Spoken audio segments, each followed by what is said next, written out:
황보선의 출발 새 아침. 8시 정각입니다.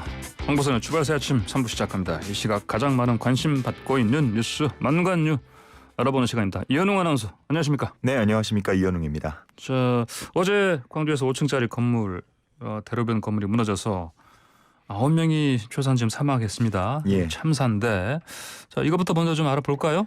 예, 그렇습니다. 어제 이제 오후 4시 22분경이었습니다. 광주 동구 학동의 재개발 구역 중 거의 이제 다 철거를 하고 마지막 단계에 있는 이 대상 건물이었는데요. 예. 5층짜리 건물이 이제 무너졌습니다. 이 건물은 맨 위층부터 아래층까지 그리고 안쪽부터 바깥쪽까지 이제 굴착기를 통해서 점차 부숴가는 이른바 탑다운 방식으로 공사를 진행 중이었는데 이 건물이 도로 쪽으로 무너지면서 사고가 발생했습니다. 예, 이제 밤새 그 구조 작업이 진행됐을 텐데 뭐 추가 매물자 발견됐습니까? 일단 어제 알려진 것 외에 추가로 나온 매물자에 대한 발견은 없었습니다. 어제 알려진 것처럼 이제 울림 54번 마을버스에 타고 있던 인원, 이제 운전자 포함 총 17명이었는데 이 중 9명이 사망을 했고요. 8명이 중상을 입어서 인근 병원으로 옮겨져서 치료 중입니다. 어제 이제 최초에는 뭐 시내버스 탑승자 12명이었다. 그리고 사망자는 없고 부상자는 7명이다라고 발표가 나왔었는데 잘못된 거였죠. 오후 7시가 넘어서면서 이제 추가로 매몰자들이 발견이 됐었죠. 그러면서 총 17명 가운데 9명이 사망, 8명이 중상으로 현재까지 알려졌습니다. 예.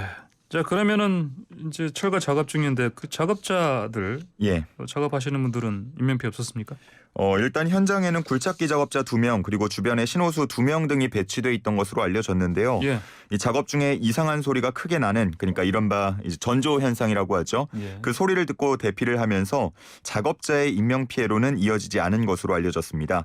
이 작업 현장에 있던 4명 외에 뭐 감리 담당자 등 책임자가 있었는지는 현재 조사 중이고요.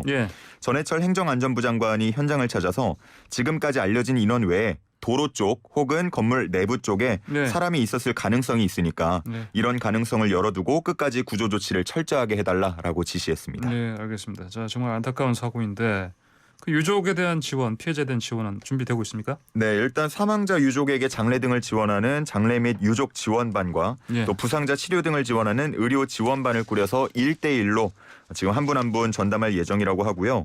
오늘부터 이제 직접 만나서 이 얘기를 듣기로 했습니다. 또 광주 동구청에는 사망자 9명에 대한 합동 분향소도 마련할 예정이라고 하는데요. 아무래도 어제는 좀 사고 현장 수습에 집중하는 모습이었고 오늘부터 관련 대책들이 더 구체적으로 나올 것 같습니다. 사망자 가운데 그 10대 한 명도 들어가 있네요. 예, 고등학교 2학년 남학생으로 알려졌는데 뭐 비대면 수업 기간이었지만 동아리 후배들을 만나러 갔다가 돌아오는 길에 사고를 당한 것으로 알려졌습니다. 또 뭐 큰아들의 생일상을 차려주기 위해서 장을 보고 돌아가는 길에 사고를 당한 60대 여성도 있었던 것으로 알려지면서 안타까움을 더하고 있는 상황인데요.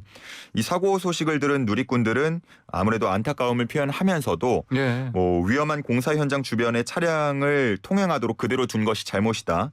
아니면 건물과 도로 사이에 가림막이 부실했던 것으로 보인다라면서 관련법 검토를 요구하기도 했고요. 이게 정말 우리나라에서 일어난 사고가 맞느냐면서 철저한 원인 조사 또 관련자의 엄벌을 촉구하기도 했습니다. 예, 또 참사가 일어났는데 그 어쨌든 그 추가 구조 작업에서 혹시나 그 다른 사망자가 안 나왔으면 좋겠습니다.